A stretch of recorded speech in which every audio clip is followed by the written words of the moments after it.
Superior del Estado de Puebla, Red de Abogados Puebla y los canales México Nuevo Ciclo y Cultura Jurídica TV, les damos la más cordial bienvenida.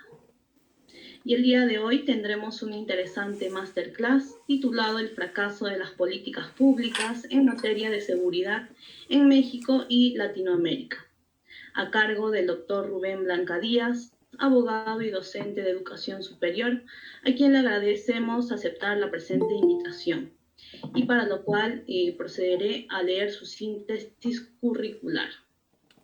Bien, doctor en Derecho por la Universidad de Los Ángeles, titulado con el proyecto de tesis La adecuación del sistema de justicia penal acusatorio a la realidad socioeconómica de México 2019-2020.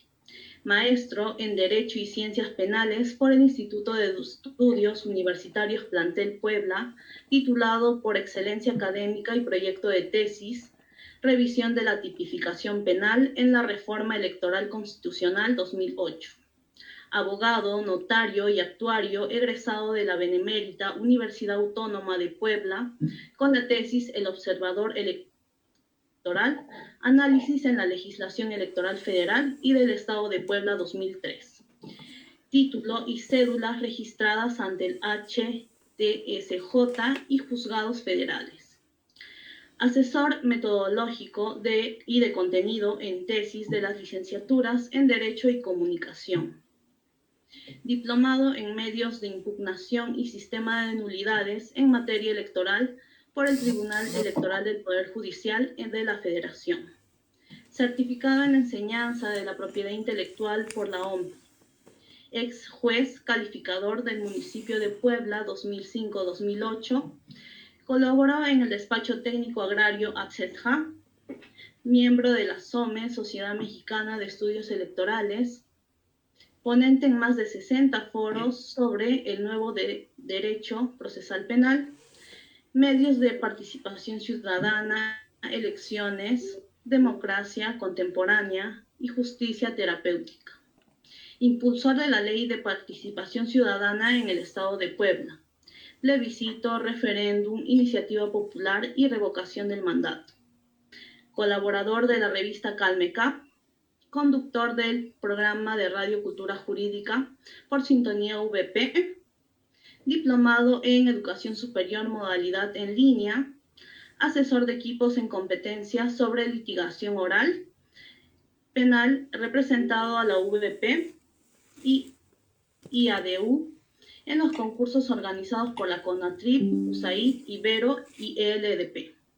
Participó en el curso Didáctica General en Formación de Competencias impartido por la Universidad de Camagüey, capacitador electoral y en docencia para la educación superior, actualmente coordinador de la Red de Abogados de Puebla y docente universitario a nivel doctorado, maestría y licenciatura en sistema escolarizado, abierto y a distancia desde el 2008. Actualmente presidente de la Asociación de Docentes, Tutores y Capacitadores del Estado de Puebla, ADUC, AC, y de la Asociación Mexicana de Estudios Internacionales, AMEI. A continuación, le cedo el uso de la palabra a nuestro invitado. Gracias. Gracias.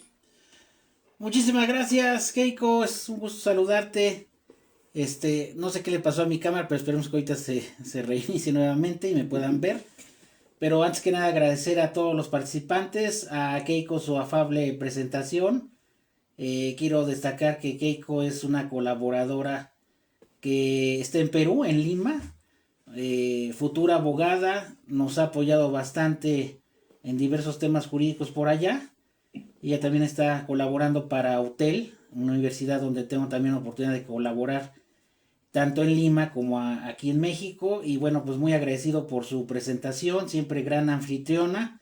Ya he tenido oportunidad de estar en 3 ocasiones anteriores en Lima y gracias a Dios pronto, Dios mediante, estaremos en una 4ª ocasión allá en Perú. Y la verdad me da muchísimo gusto que ella haya sido la presentadora de pues esta charla que seguramente ustedes tendrán sus propias conjeturas, su propia visión, pero es un tema que nos ocupa a la mayor parte de los países de Latinoamérica, bueno, del mundo, pero especialmente nuestra región latinoamericana, y México no es la excepción, sobre todo con el terrible caso de horror y de complicidad de los restos hallados en el rancho Izaguirre, a unos pocos kilómetros de la ciudad de Guadalajara, donde tuvimos oportunidad de estar hace algunas semanas y precisamente comentar con algunos vecinos de por ahí el tema que pues sigue sacudiendo a la opinión pública,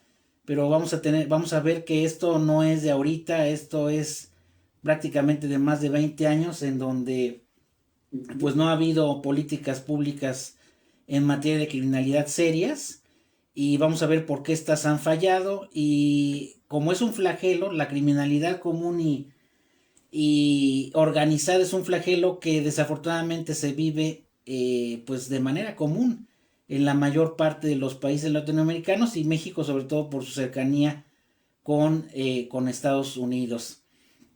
Y antes que nada quisiera yo plantear lo que nosotros entendemos por políticas públicas. Recuerden que la palabra polisticum viene de la cosa pública.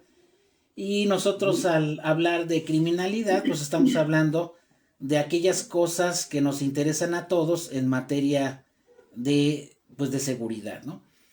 Y vamos a ver que estas políticas públicas las definen diversos autores como aquellas pautas, medidas, planes, programas que todos los países del mundo tienen básicamente para dos cosas: para contener el delito y para prevenirlo, ¿no?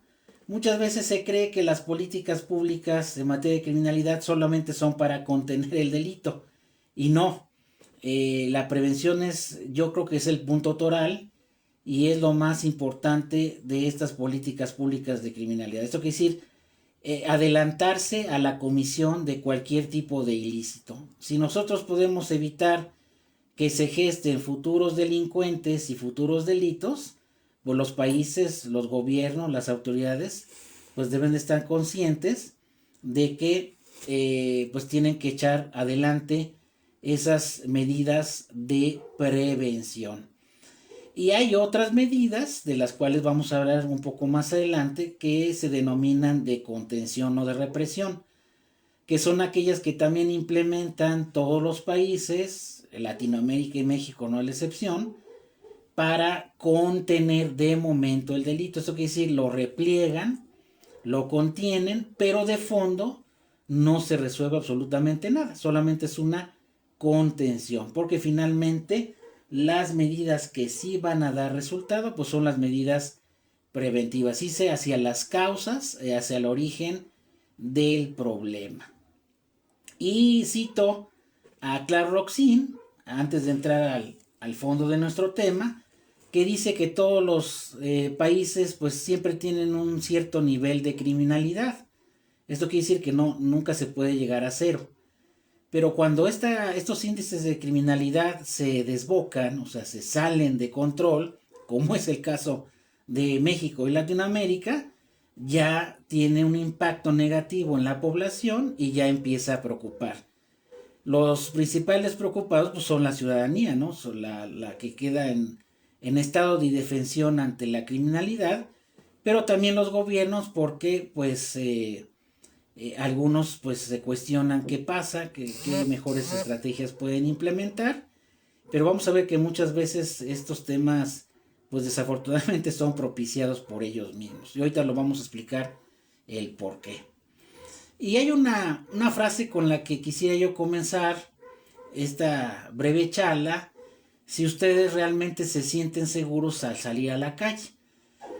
Pero no necesariamente hablemos de que salgo a la calle y me voy a topar con una balacera, con una disputa entre policías y ladrones, en donde haya armas de fuego, etcétera. No, sino simplemente salir a la calle a comprar a la tienda de la esquina a las 9, 10 de la noche con seguridad, poderme subir al autobús, al transporte público sin que sea yo asaltado, sin que me quiten el celular, el que el joven estudiante pueda acudir a a su escuela primaria o secundaria con seguridad, etcétera, ¿no? ¿Esto qué quiere decir? De que pues no solamente nos afecta el crimen organizado, que sabemos que lo encabeza el narcotráfico y otros delitos graves, sino el crimen común, ¿no? ¿Cuántas veces nosotros dejamos nuestro vehículo estacionado en alguna de las calles de nuestra ciudad? Puede ser Lima, puede ser Santiago, puede ser la Ciudad de México, aquí la Ciudad de Puebla, y regresar, a mí ya me pasó 2 veces, regresar y está desmantelado nuestro vehículo, ¿no? A todos nos da coraje y eso ya de sí nos crea una cierta incertidumbre. Pero bueno, la respuesta ustedes, cada uno de ustedes en su interior la va a tener y vamos a ver que muchas veces en este tema de seguridad hay realidad y percepción, ¿no? Muchas veces la percepción es distinta a la realidad, o bien la realidad es cercana a la percepción, pero vamos a ver que en materia de seguridad, pues ambas son susceptibles de medirse y vamos a ver que pues muchas veces la realidad supera pues lo que creemos y pues estamos francamente rebasados en este tema de seguridad. Incluso también los asaltos por parte de personas en motocicletas se ha dado muy común, por ejemplo en Lima, en la Ciudad de México, y esto ha aumentado notablemente, ¿no? Ya no podemos ni salir ni hablar por teléfono en la calle porque pues ya no nos sentimos seguros y estamos ante la expectativa de que alguien venga y nos quite nuestras pertenencias, ¿no? Pero bueno, esta pregunta cada quien se la va a responder y al final ojalá podamos hacer algún intercambio de ideas sobre ellas. Y vamos a iniciar con una frase que desafortunadamente en la administración anterior aquí en México definió pues una evidente falta de política pública en esta materia. Y es esa frase que se forjó pues prácticamente durante toda la administración aquí en México del famoso abrazos no balazos. Y esta frase desafortunadamente que se gestó en la administración anterior, sabemos que esto ya terminó y que estamos en el inicio de una nueva administración federal, pues definió de que a mí en lo particular, de que la administración pública federal no tenía una política pública seria y bien definida durante toda su administración. Y si lo tomamos como retórica, pues es de que pues no nos vamos a meter en el tema de la delincuencia, vamos a dejar que fluyan las cosas, no sé bajo qué condiciones, y no vamos a sostener otra guerra como lo que pasó en administraciones anteriores. Y es cierto, desafortunadamente es cierto, aquí lo que vimos es que desafortunadamente el crimen organizado y el crimen común pues fueron a la alza los casos, sobre todo en cuestión de proliferación del narcotráfico, y es importante destacar que en esta temática de los abrazos no balazos, pues poco se vio en la acción del gobierno federal para poder atender esta problemática que desafortunadamente por la sociedad civil está entre dos fuegos, ¿no? Entre el fuego del crimen organizado y además entre las acciones delincuenciales del crimen común. Y como lo había yo mencionado al inicio de esta plática, las medidas en materia de criminalidad que se aplican en todos los países se dividen en dos, en las contensivas y en las contensivas o represivas y en las preventivas. Aquí hay que destacar que las medidas preventivas son aquellas que tratan de inhibir la comisión del ilícito, pero surten sus efectos en el largo y mediano plazo. Esto quiere decir que muchas veces estas acciones las implementan los gobiernos, pero tardan en dar sus resultados 5, 10, 15, 20 o quizá hasta más años. Y una de las medidas que los gobiernos en todo el mundo, y es particularmente en Latinoamérica y en México, pues son aquellas que van dirigidas a los niños, a los jóvenes, porque son los que pudieran ser más proclives pues a unirse o a crear una conducta delictiva. De hecho, estas medidas que se van dirigidas a los jóvenes, pues son alentarles a que practiquen un deporte, a que estudien, a que practiquen, a que se alejen de las drogas, de las armas, etcétera, ¿no? Lean, etcétera. Y estas acciones, ¿quiénes las implementan? Pues los implementan los tres niveles de gobierno. El nivel municipal, el nivel estatal y el nivel federal. En algunos otros países sería el nivel regional o las municipalidades, los gobiernos más cercanos, son los que directamente pues tienen su responsabilidad en crear estas medidas preventivas, pero también el gobierno federal. Esto quiere decir que los tres niveles de gobierno tienen responsabilidad para implementar estas medidas de prevención. Incluso los propios programas de gobierno que nosotros vemos que se implementan, como son ciertos recursos a los jóvenes para estudiar, o a los adultos mayores, o para obtener una casa, una beca, etcétera, pues son parte de estas medidas preventivas. Esto quiere decir inhibir que los más jóvenes pues caigan en las redes de la delincuencia. Lo que estamos viendo en los, vamos a llamarlo unos 25, 26 años atrás, es que estas medidas que yo pongo como ejemplo de prevención, pues no están funcionando, porque si estuvieran funcionando, los índices de delincuencia común y organizada, pues estarían en franco desnivel, es decir, disminuyéndose.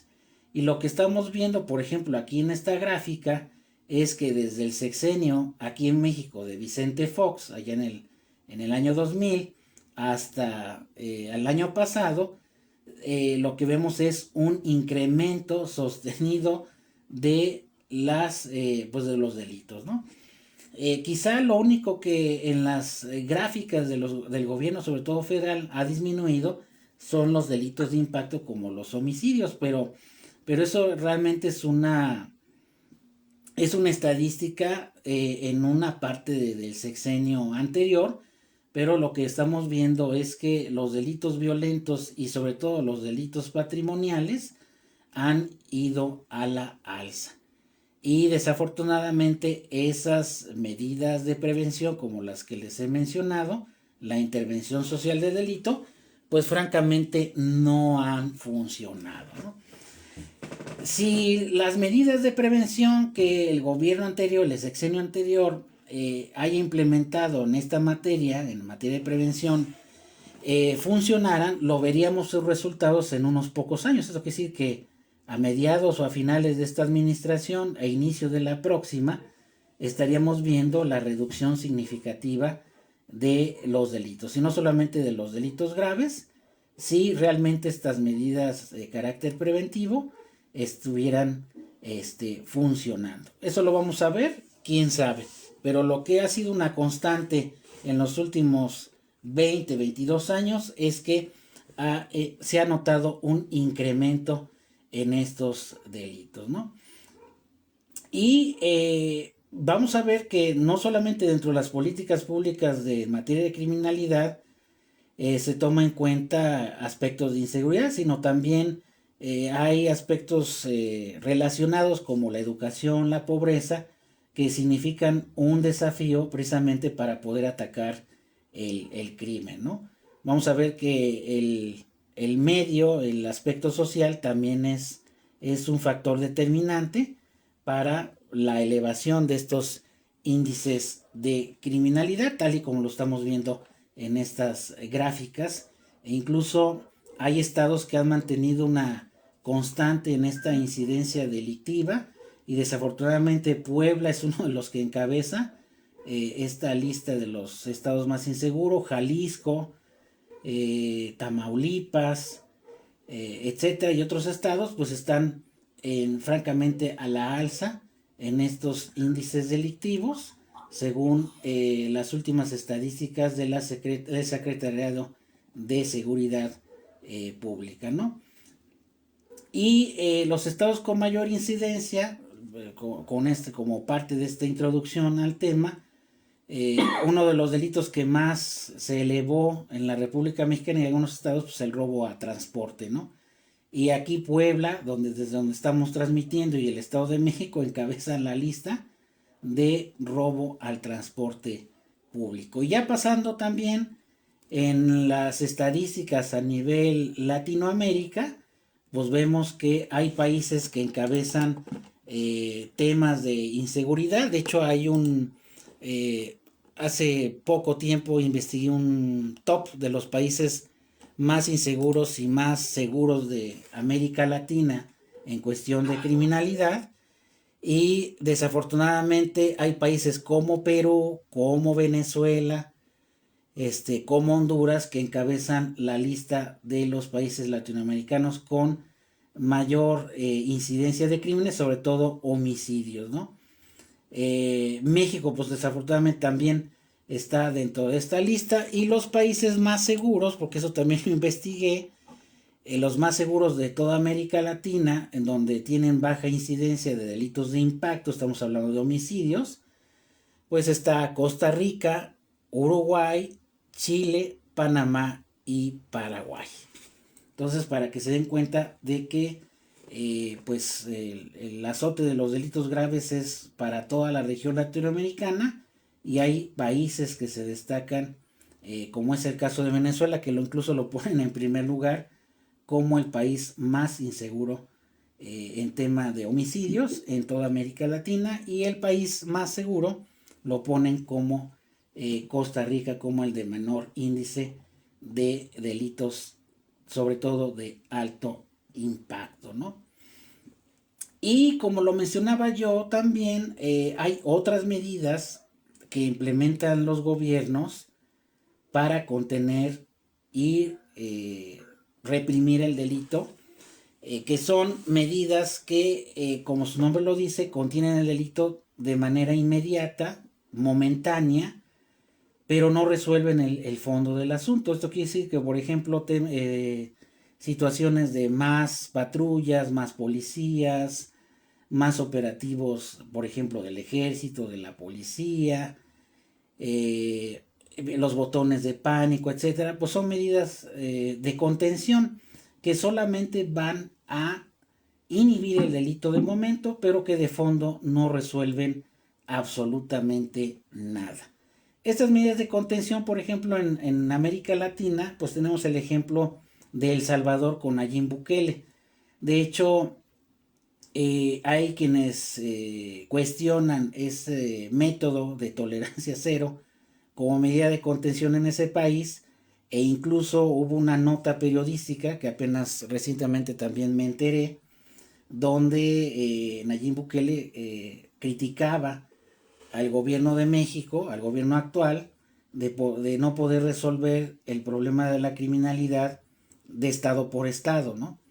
Y hay quien le contestó de que pues no se podía comparar el tema de El Salvador en cuestión de sus habitantes con el tema de México, que tiene más de 120, pero yo no coincido o concuerdo con ello, porque aquí el tema de cuánta población tiene un país, si bien es cierto, es un factor que se debe tomar en las políticas públicas en materia de seguridad, no es determinante, porque realmente lo que se va a aplicar es la estrategia, ¿no? Y así como hay estrategias que han funcionado, por ejemplo, en Nueva York en los años 90 con la política de tolerancia cero, con Rudolph Giuliani en su momento, que finalmente no funcionó más que como simple medio de contención, pues en El Salvador está dentro de los 4 países más seguros de América Latina, independientemente de las consecuencias que esto tenga, ¿no? De que pudiera ser que socialmente pues se violen derechos humanos, etcétera, pero este gobierno de Nayib Bukele se ha concentrado en estas medidas represivas y les ha funcionado, sobre todo en el tema de las pandillas. Es un modelo a seguir, quién sabe, pudiera ser que en algún otro país latinoamericano sirva, pudiera ser que en México no sirviera, pero recordemos que en materia de políticas públicas de criminalidad no hay un modelo único que digan, pues este modelo nos va a servir y va a resolver el problema. Eso no es cierto. Hay muchísimos modelos que se aplican en el mundo y los modelos que sí dan resultados, por ejemplo en Europa, en Luxemburgo, en los Países Bajos, en Suecia, etcétera, sí les ha funcionado porque han reducido significativamente su índice de criminalidad, pues son los mecanismos o los modelos preventivos, ¿no? Son aquellos que se van hacia temas de educación desde la edad temprana, inhibir, como ya les dije, tema de cercanía de los jóvenes o niños con las drogas, con la ociosidad, con alcoholismo, etcétera, ¿no? Y ellos han logrado a través de estas medidas preventivas, pues inhibir o por lo menos reducir significativamente sus índices de criminalidad. Incluso cuando yo imparto esta materia, precisamente con alumnos universitarios, siempre me preguntan por qué México no lo puede lograr, por qué México ha vivido estancado en este tema de inseguridad y ahorita más exacerbado y no ha podido resolver su problema. Ahorita lo vamos a contestar porque vamos a ver que aquí hay otros factores que impiden que se pueda desplegar las medidas de política pública pues de manera adecuada y de manera eficiente, ¿no? Entonces, cabe destacar que todos los modelos que en materia de política pública se aplican tanto en Latinoamérica como en México, pues siempre deben ser aplicados principalmente por criminólogos, por estudiosos del derecho, por antropólogos, etcétera, o sea, de manera multidisciplinaria. Se aplica el método científico porque pues, finalmente para resolver un problema pues puede haber una tesis sujeta a demostración y se puede lograr, ¿no? Pero hay otros factores que se escapan a este método científico que pudiera ser que no sirvan para lograr el fin que se quiere, ¿no? Que es la reducción significativa de las tasas de criminalidad y sobre todo hablando de los crímenes de mayor impacto como son los homicidios, ¿no? Entonces todo esto tiene un sustento metodológico, tiene un sustento científico y cada país lo tiene que aplicar. Yo siempre digo, se tiene que aplicar a la realidad socioeconómica de ese país, ¿no? Por eso es que modelos que a lo mejor se estén aplicando en Chile, en Bolivia, en Ecuador, en Perú, no se puedan aplicar en México o viceversa. A lo mejor un modelo de política criminal que se esté aplicando en México o por ejemplo en El Salvador, pues pudiera no aplicarse a Santiago, a Lima o a las principales capitales de Latinoamérica, porque debemos de ver esos aspectos socioeconómicos donde se vaya a aplicar esa política criminal, ¿no? Entonces es importante destacar que pues no solamente el gobierno, no solamente la autoridad tiene responsabilidad en la aplicación de estas políticas públicas, sino también la propia sociedad civil, la ciudadanía tiene que participar activamente en estos temas. Obviamente que el objetivo principal de las políticas públicas en materia de criminalidad es anticiparse a la comisión del delito y desarrollar una estrategia para qué, pues para prevenirlo, ¿no? ¿Cuántas veces hemos escuchado de que el tema del feminicidio en México y en algunos estados de la República, en lugar de irse disminuyendo, ha ido incrementándose, ¿no? Y pues si ya se cometió el feminicidio, pues lo que queda es que se investigue por parte de la autoridad ministerial y se sancione con todo el peso de la ley al responsable. Pero ¿no sería mejor anticiparnos a detectar este tipo de conductas en edades tempranas? Pareciera que no es posible, pero sí es posible, ¿no? De hecho lo han logrado otros países y han reducido estos crímenes de género a su mínima expresión, ¿no? Entonces sí se puede, sí nos podemos anticipar y hay métodos científicos para anticiparse al delito. Y yo les pongo este ejemplo, ¿no? de que por qué no evitamos futuros feminicidas, que se consume el delito, que se consuma, y eso sería mejor que remediarlo, ¿no? Y yo creo que esto aplica para todos los delitos, para los homicidios y para los delitos patrimoniales, que si bien es cierto, estos no tienen el mismo impacto que los delitos graves, pero también se tienen que atender, ¿no?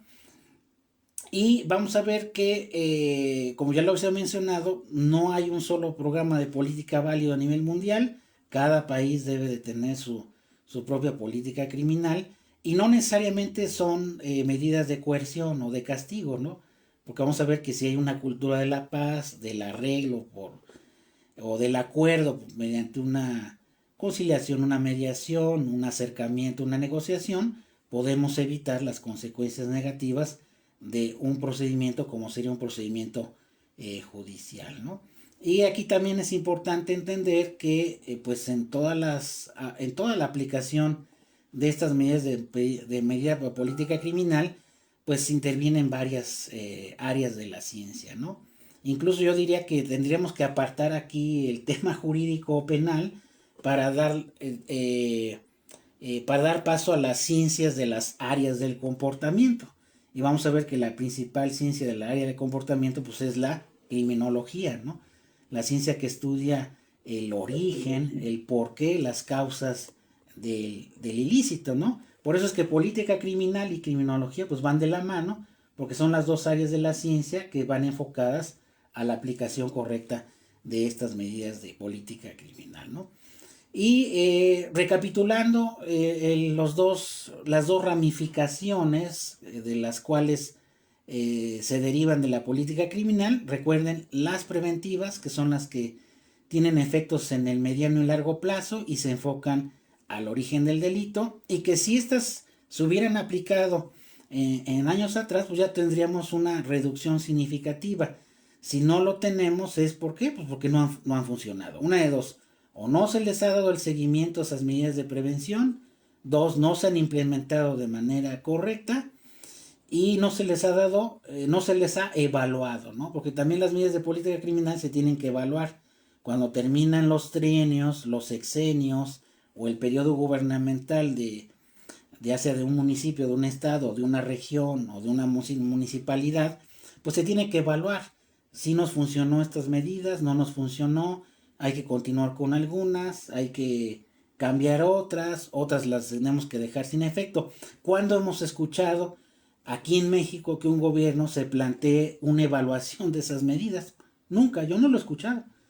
Lo único que hacen es como que tratar de echar la culpa a los gobiernos anteriores, pero realmente no se ha dicho sobre una medida evaluativa de estas políticas en materia de criminalidad. Y eso es muy importante, y muchas veces perdemos esa visión de que también se tienen que dar seguimiento y evaluarlas, ¿no? Entonces, las mejores medidas de política criminal y las que nos van a dar resultados son aquellas que se van al origen del delito y son las de prevención, y las medidas de contención, que son las que en un 90% o 95% aplican la mayor parte de los gobiernos, pues son aquellas que se enfocan a la represión, a la contención del delito en el corto plazo.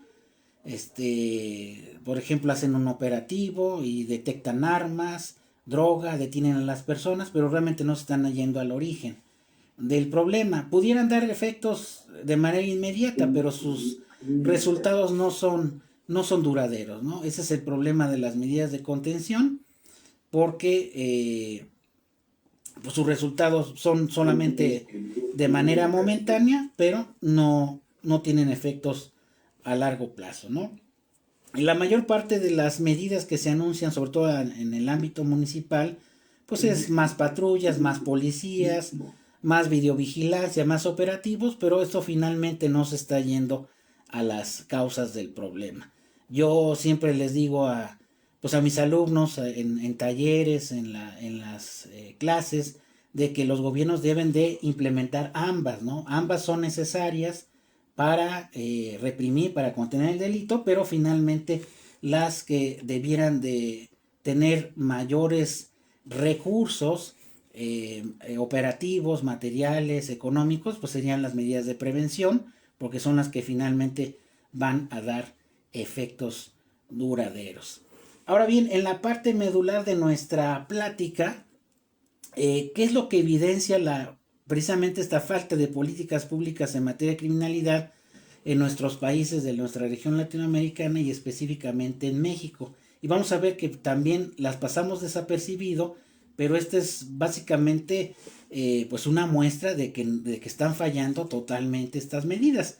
Primera, la política de control de armas. ¿De dónde provienen las armas que el crimen común y organizado tiene pues para hacer sus actividades delictivas? Pues de las armas que pasan la frontera sin ningún control, se permean en la frontera, no se detiene, estas se obtienen de contrabando, porque aquí, por ejemplo, en el caso de México, las armas legalmente las podemos adquirir en la Secretaría de la Defensa Nacional con un permiso, ¿no? Pero todas estas armas que nutren al crimen organizado y lo han hecho por décadas, pues ¿de dónde provienen? Pues la mayor parte provienen de Estados Unidos, ¿no? Entonces, ¿dónde está esa política del gobierno, sobre todo en este caso federal, para contener ese tráfico de armas, ¿no? ¿Hay corrupción? Obviamente que sí. ¿Por dónde pasan estas armas? ¿Dónde se da este tráfico? ¿Cómo incluso grupos del crimen organizado, cárteles aquí en México obtienen hasta armas que son de grado militar, ¿no? Bazucas o morteros, etcétera? ¿Por dónde pasan? ¿Por qué el gobierno no toma cartas en el asunto para que se evite que estas armas lleguen al crimen, ¿no? Entonces vean que esto pues es una evidencia de que no hay políticas públicas serias en el tema, en ese caso, del control de armas, ¿no? Y ya no digamos del control de las drogas, ¿no? Que sucede exactamente lo mismo, ¿no? Cómo llega la droga de Sudamérica, de Centroamérica, pasa por México, o en México se produce y pasa a los Estados Unidos, ¿no? Y viceversa, ¿no? Pues porque no hay políticas públicas bien definidas para contener este tema. Y ahorita lo voy a mencionar, pues porque también hay una colusión. De hecho, muchas de las políticas públicas no funcionan porque hay una colusión entre el crimen y la autoridad, ¿no? Y mientras exista esa colusión entre crimen y autoridad, pues poco se va a resolver el tema, ¿no? Ni los gobiernos municipales lo van a poder lograr, ni los gobiernos estatales y mucho menos el federal, ¿no? Entonces ese es un primer, vamos a llamarle tópico, que impide que se den esas políticas públicas, ¿no? Otro tema que también poco se habla es que al interior de las policías pues debe haber un ataque a la corrupción, debe haber policías profesionales, capacitadas, entrenadas, pero también cuánto se ha dicho sobre la corrupción interna dentro de las policías, sobre todo las municipales, ¿no? Cuántas veces el crimen está inmerso o tiene incluso como aliados a las policías municipales, y pues esto pues obviamente abona que no se puede aplicar una política pública en materia de criminalidad seria, ¿no? Entonces, vamos a poner el simple ejemplo de que el policía tenga que hacer multas de tránsito forzosamente porque así lo piden sus jefes, o recaudar cierta cantidad de dinero, o quitar las placas, o infraccionar, pues desde ahí comienza el iceberg de la corrupción, ¿no? Si ese tema no lo resolvemos al interior de las policías, pues imagínense cómo voy a aplicar una medida en materia de política criminal, ¿no? Pareciera algo sencillo y muy carente de importancia, pero pues así se gestan los grandes actos de corrupción. ¿Cuántas veces aquí hace como unos 15 años en Cuernavaca, en Morelos, el propio jefe de la policía pues era quien encabezaba una banda de secuestradores, ¿no? Entonces, otro tema que evidencia esta falta de políticas, pues es que no se combata la corrupción dentro de los cuerpos policíacos, ¿no? Otro tema que también es importante destacar, pues el de la nula inteligencia policial. ¿Cuántas veces hay incidencia delictiva, se comete un ilícito en un lugar en particular y este se repite y se repite y se repite. Pues eso quiere decir que no hay inteligencia policial, ¿no?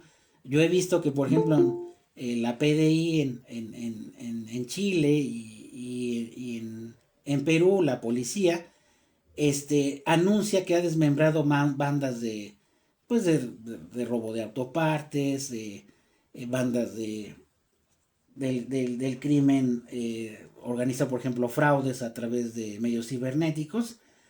Y esta ruptura de estas bandas se hace por la inteligencia policial. Pero pues ¿cuántas veces hemos visto esto? Solamente lo hemos visto en la Ciudad de México y en casos muy, muy específicos.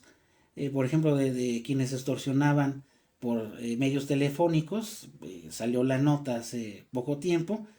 Pero ¿cuántos de esos operativos de inteligencia policial se han hecho a nivel municipal o en otros estados, ¿no?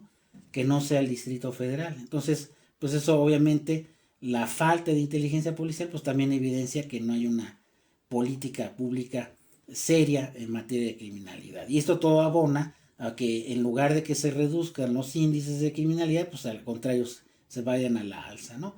Y ya no digamos el sistema penitenciario, que en algunos países ha habido ciertos avances en el sistema penitenciario, de hecho incluso hasta se pone el modelo del Salvador como modelo penitenciario por las condiciones que sus cárceles tienen, a pesar de que albergan bastantes personas en su interior, pero aquí en México seguimos viendo de que el gobierno de las cárceles lo tienen ciertos internos, de que internos que están condenados por delitos graves o no, tienen privilegios dentro de la cárcel, con todas las comodidades, etcétera. Pues entonces, ¿cómo queremos implementar una política criminal seria si pues el sistema penitenciario también tiene sus graves y serias deficiencias, tanto en el nivel operativo como en el funcionamiento mismo de los centros penitenciarios, ¿no? Entonces, otra medida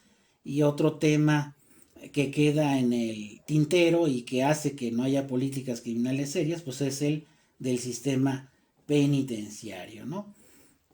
Y otro tema que en este caso yo como jurista lo he comentado en diversos foros, es que la implementación del nuevo sistema de justicia penal, que ya tiene algunos años, pues solo cambió de forma y no de fondo, ¿no?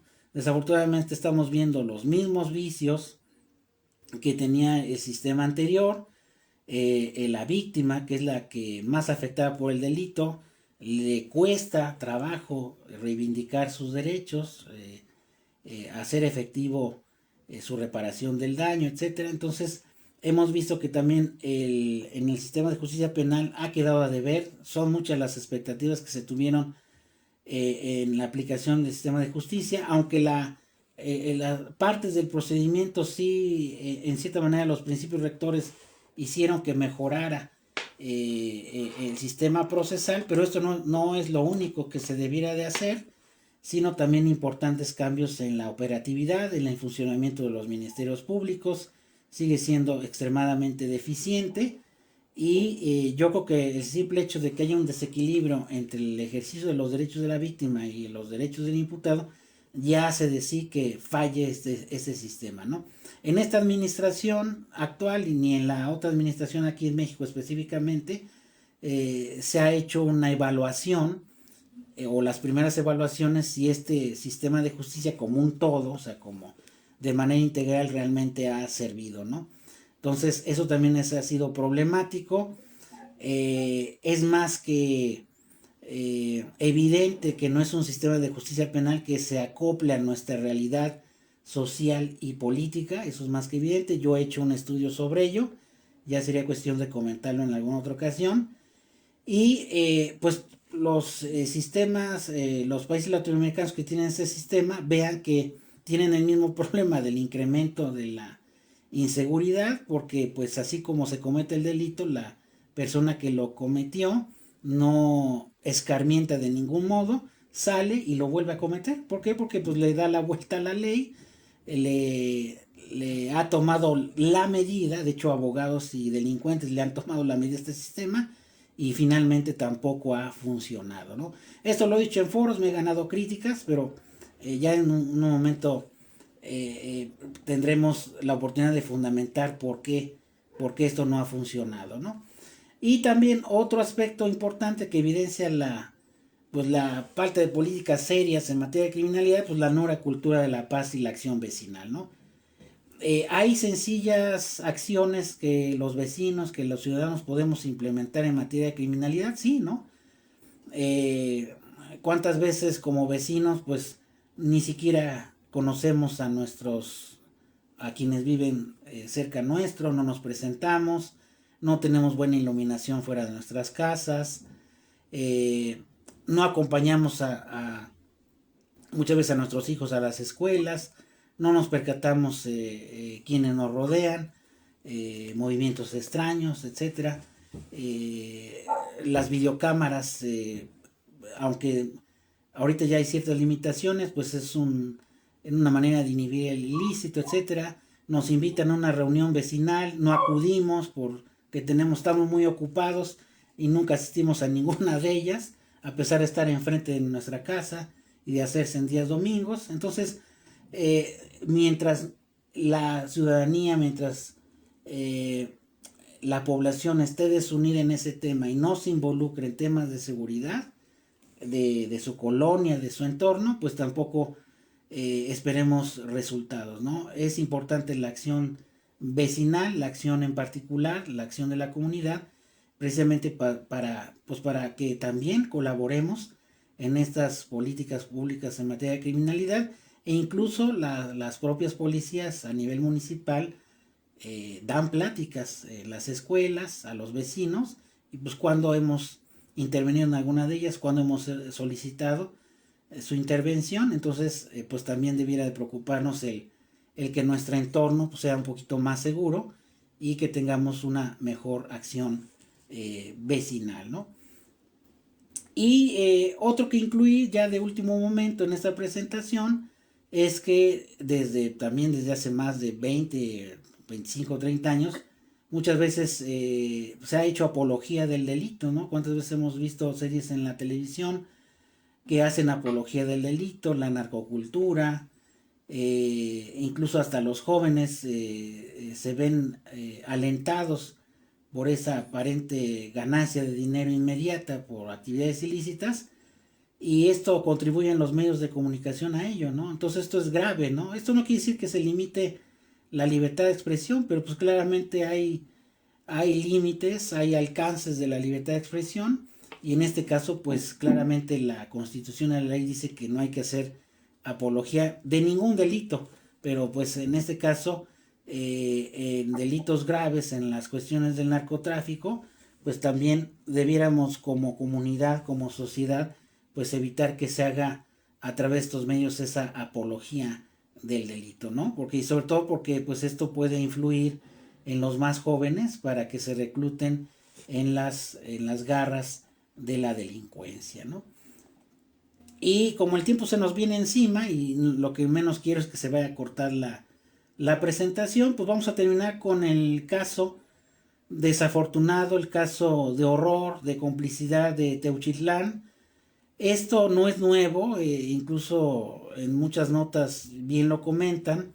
Este caso de encontrar restos humanos enterrados o en algún lugar, pues ya ha sido una constante pues prácticamente desde hace 10, 15 años, y la sociedad desafortunadamente se está acostumbrando a ello.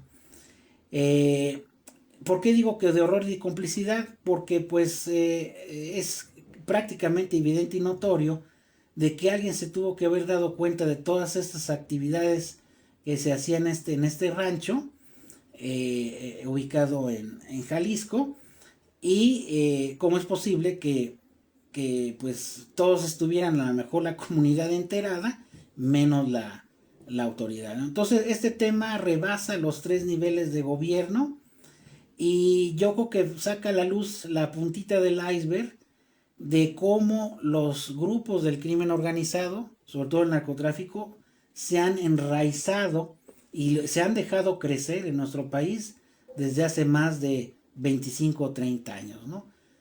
¿Por qué se ha dejado crecer? Pues porque hay una complicidad, ya lo he dicho al inicio de nuestra plática, no se puede entender que estas actividades o que grupos armados estén deambulando con toda la libertad en nuestro territorio, en nuestro país, si no es por la complicidad de la propia autoridad que está inmiscuida en estas actividades, y eso también propicia pues que no haya una política en materia de criminalidad seria, ¿no?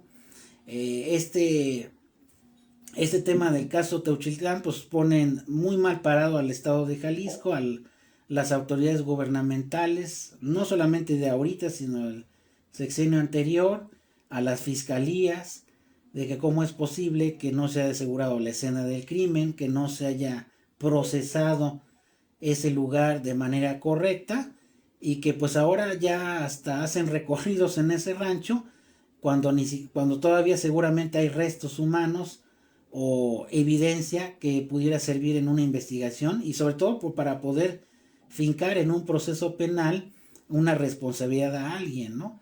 Yo no recuerdo este tema de los hornos crematorios en otro país de Latinoamérica, más que en Colombia. Me parece que en Colombia han encontrado lugares similares.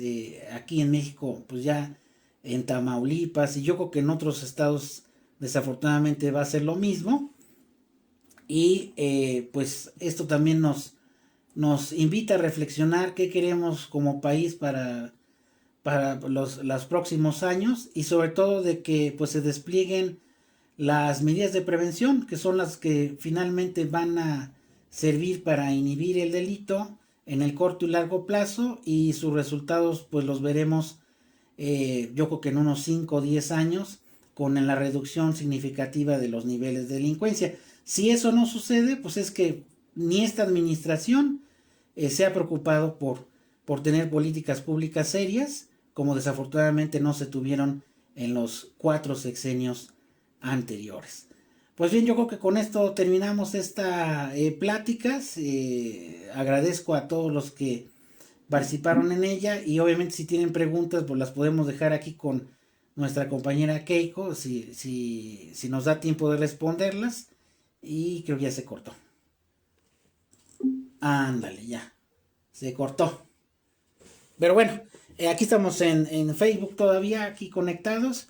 Pues si tuvieran alguna pregunta la pueden hacer inbox, y con mucho gusto podemos desahogar las dudas que tengan sobre el tema. Pues les agradezco su participación, y pues que tengan excelente noche.